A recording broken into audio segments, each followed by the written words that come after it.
Bonjour les Capricornes, aujourd'hui on va voir avec vous votre mois de mars. Alors ici c'est les dos de deck, donc c'est le contexte. Qu'est-ce qui s'est passé fin février et comment vous allez entrer ce mois de mars en fait. Donc ça va vous amener les énergies de base. Ici c'est qu'est-ce qui se passe dans votre développement personnel tout le mois de mars, professionnellement parlant, sentimentalement parlant.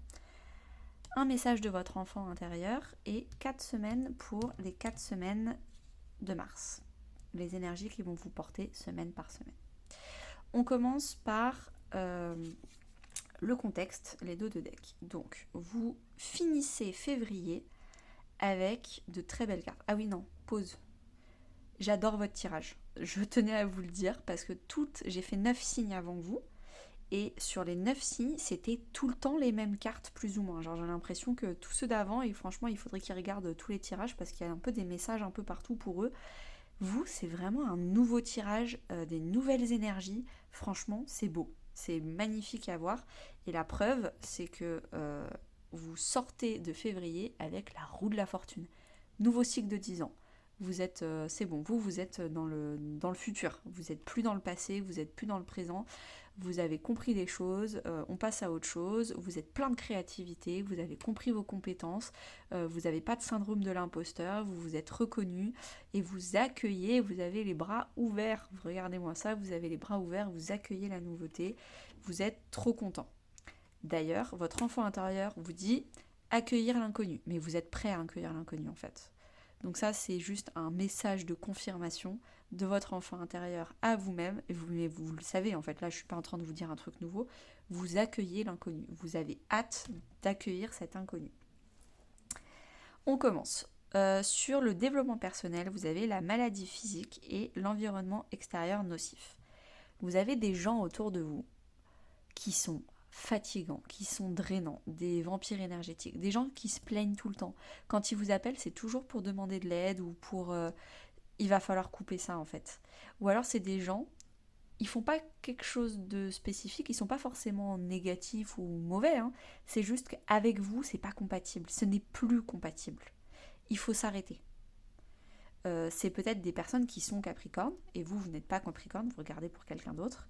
En tout cas, c'est des personnes qui vous rendent pas forcément bien dans votre corps, vous vous sentez pas à l'aise, vous vous sentez pas quand vous êtes à côté de cette personne, vous vous sentez ah bah j'ai pris du poids, moi je suis moins bien, vous commencez à partir dans la comparaison, si vous commencez à vous comparer à ces personnes-là de façon indirecte ou même directe, c'est pas des personnes qui sont faites pour vous.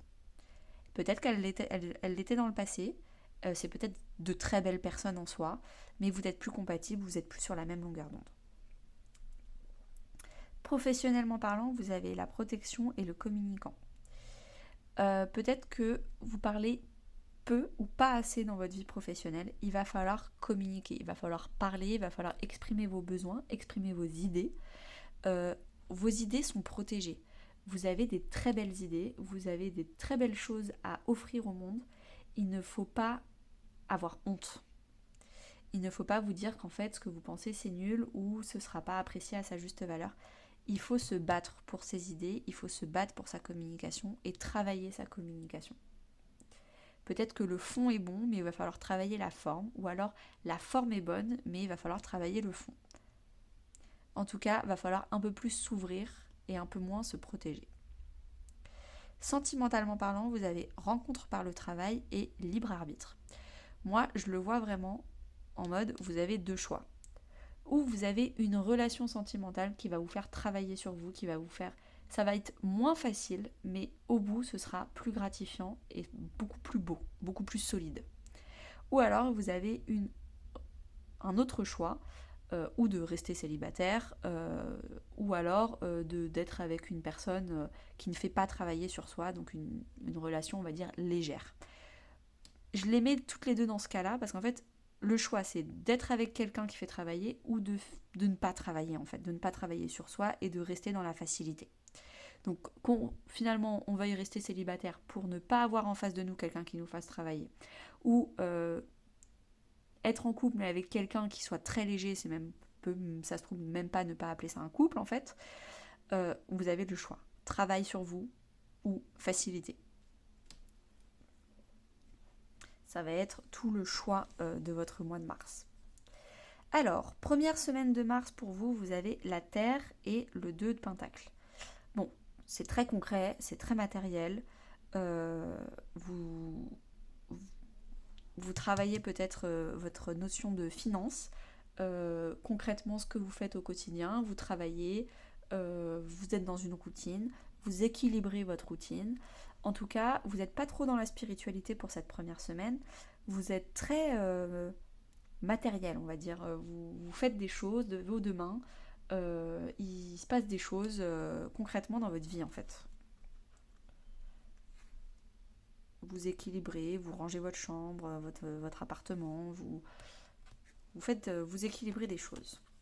Deuxième semaine, alors là il y a des peurs qui remontent, il y a beaucoup de colère, donc peut-être que vous êtes en train de vous engueuler avec quelqu'un. Il y a vraiment des communications très vives et ça vous fait remonter des peurs. Des choses que vous aviez, des débats que vous ne vouliez pas avoir, et pourtant ça vous fait ressortir tout ça.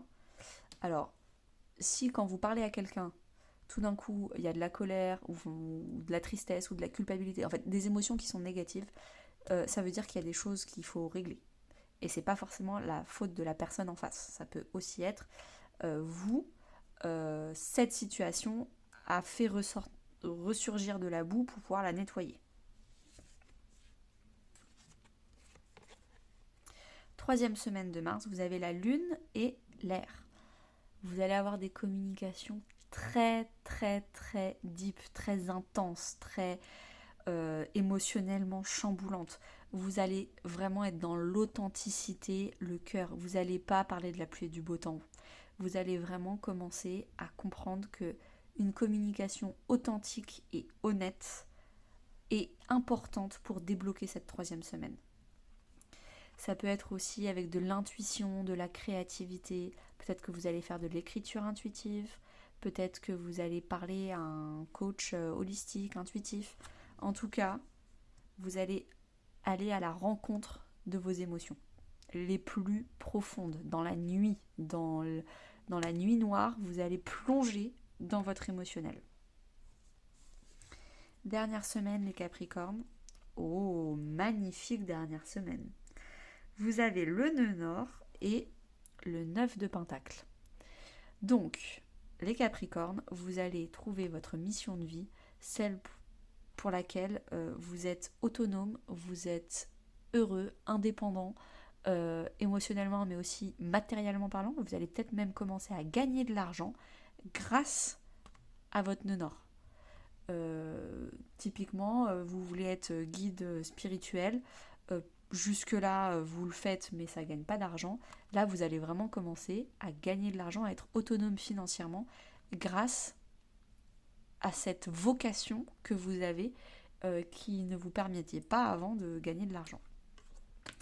Donc très belle dernière semaine pour vous les Capricornes. Je vous souhaite une très bonne journée, un très beau mois de mars et à bientôt.